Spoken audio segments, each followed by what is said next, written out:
What's your take? What's your take on the trade situation? Do you have a take? Yeah, sure. Great. Great. Here's a plank to walk out Where did on, it end Mike. for Mike? Yeah, he said it was a podcast. Turns out it's a TV show, and he mouthed off pretty good.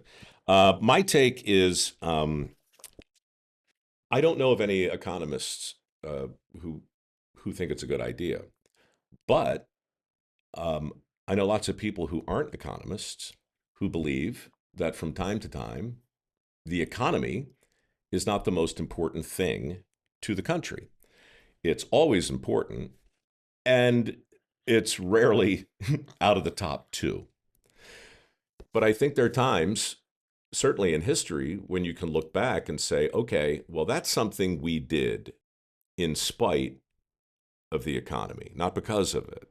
I mean, I think every smart economist, if there was such a thing in 1860, was saying that, look, if we abolish slavery, the economy is going to collapse. There's no way we can withstand that kind of gutting of the labor force. It might even lead to a civil war. So, sorry, we can't talk about eliminating slavery. It would be suicidal to the economy. But the country said, well, maybe not. Maybe right now this thing is more important than whatever short term, mid term, or even long term chaos getting rid of slavery will do. Now, I know. In fairness to the older school economists like David Hume and Adam Smith, they were both abolitionists. So the sort of early what would be called liberal economists That's right, but they weren't were, making an economic argument to yeah. get rid of slavery. No, it was a moral They were argument. making a moral argument. So That's that's right. different. So is there something today that would justify, and I'm not sure the administration has made this argument, but when I have a couple of pops and sit down with my buddies, what I typically say is if we're going to talk about the economic impacts of tariffs, fine. I'll show you the last 3 interviews I've done with CEOs of companies who run organizations that make things in America, because we need to hear from them too. Josh Smith, Montana Knife, Bayard Winthrop, American Giant. These guys are not experiencing any supply chain issues, and I think that it's instructive to hear from them.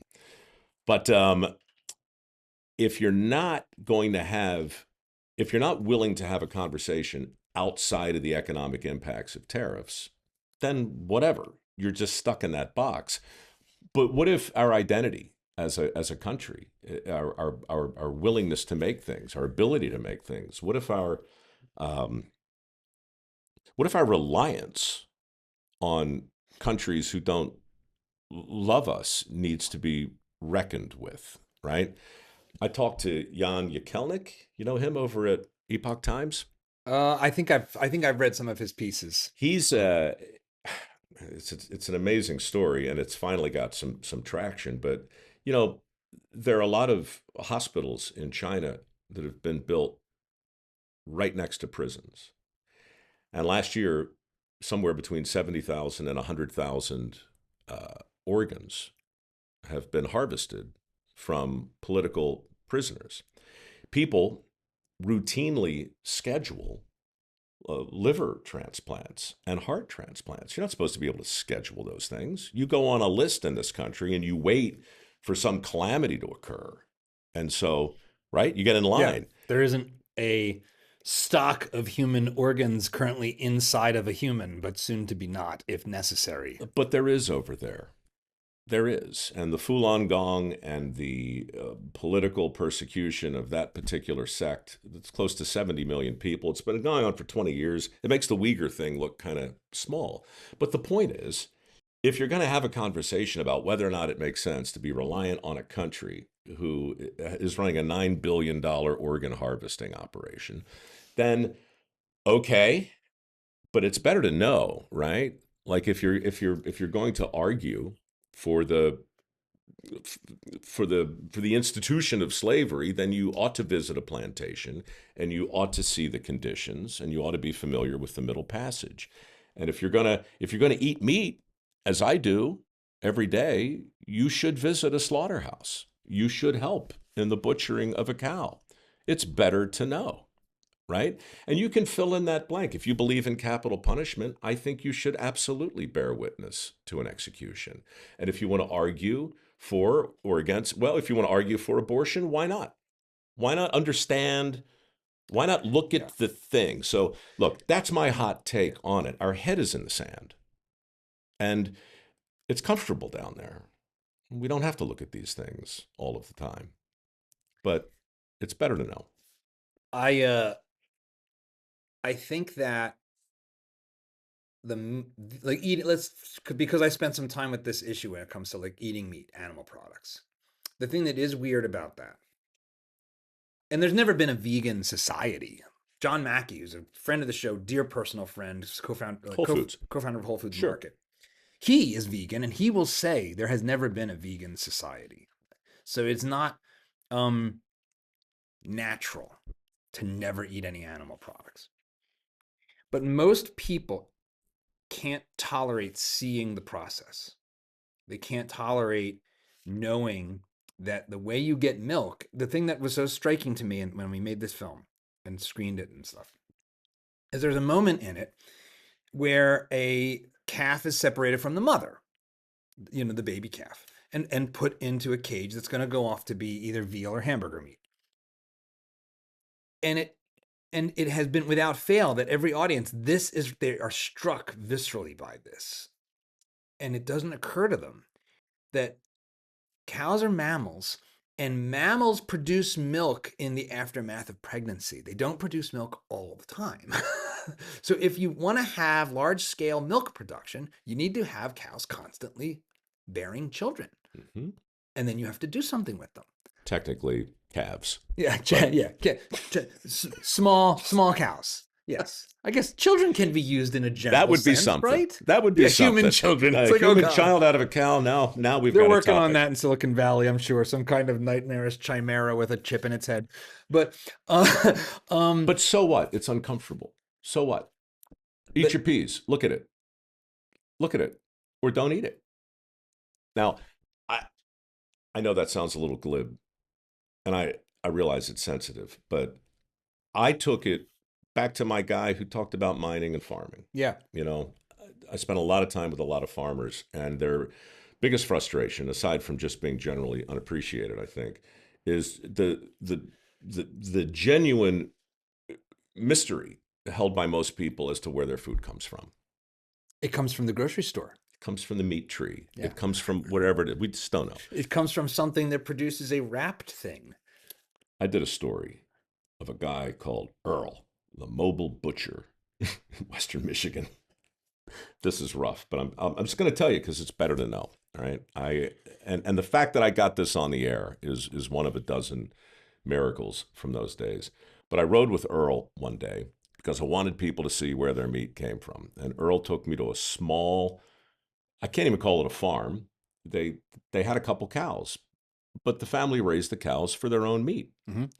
And they had kids, and the kids and the parents, they loved the cow. They get attached to the cow. The cow's there for 2 Did years. they name the cows that they would slaughter? Because that's usually the no-no. This is another story. But It has to do with rabbits. I'll tell you if you want. But let's stay on the cow track and maybe we'll it come did back to have the a name. rabbits. It did have a name, but I've forgotten what the name was because it was eclipsed by what happened.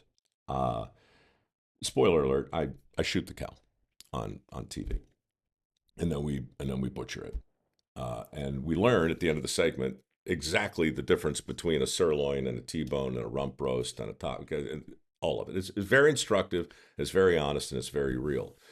But as I'm standing there, so the family's over here, the kids are there, mom and dad are there. Earl, the butcher, he's over here in his panel van, and the cow is in the stall behind me, and the camera's right here. And I look to the camera and say, "Okay, here we are.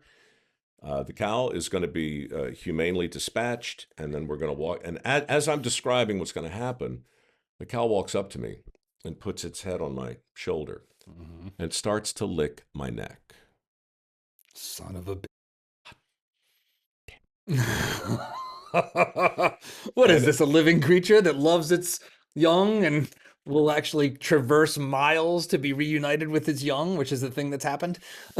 I am not sentimental about the ways of the world, and dirty jobs certainly wasn't either. But I'll tell you something, man. It was one of the more difficult things, really. And Earl handed me the rifle, and I stepped back, and I shot the cow. And 15 minutes later, every organ, all the fat, all the inedible parts were in a giant barrel, and the remaining quarters were on hooks in the back of the van. So that part over there is going to end up going to public school lunches. Maybe. What is this? Is this grade F? Okay, off to public school lunches you go.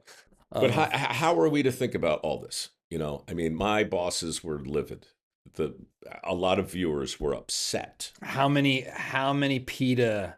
What All was of the them. PETA situation with that? That at that point, I was better than halfway through what we called the assault of the AAA, the Army of Angry acronyms. So I had PETA, I had HSUS, I had OSHA, I had the EPA. Yep. I even had the FBI. So everybody who works for for an agency with an acronym could find something on dirty jobs on any given day that did not comply or comport with their understanding of how the work should be done or something. So of course PETA was outraged, and and all I could say really was, look, if you watch the footage, there wasn't a ton of joy in it, but there was an awful lot of honesty. And if you actually think it's better for people not to know what go, this family ate for the better part of a year as a result of that cow. And I was going to say they ate what they killed, but they didn't want to kill the animal, but they bore witness to it. Earl, well, I did it, and Earl did what he did. Everybody did their job, in other words, to really bring it back to my earlier example of production. Like everybody, there's hair, there's makeup, there's camera, there's audio. Everybody does their job. And at the end of the day, poof, you get a TV show. Well, it's not so different on the farm.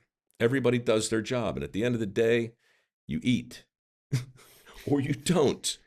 And so Yeah. that really, look, Dirty Jobs was an entertainment proposition first and foremost, but under it was always that idea that, you know what, you owe it to the miner and you owe it to the farmer to tell the truth of their industry, but you also owe it to the cow. If you're going to eat it, the least you can do is acknowledge its life and its death and how it works. If you like this clip, you should check out the full video and all the other great content we've got at Dad Saves America. So be sure to hit the like button, subscribe, and ring that bell so you won't miss our new stuff as it drops each week.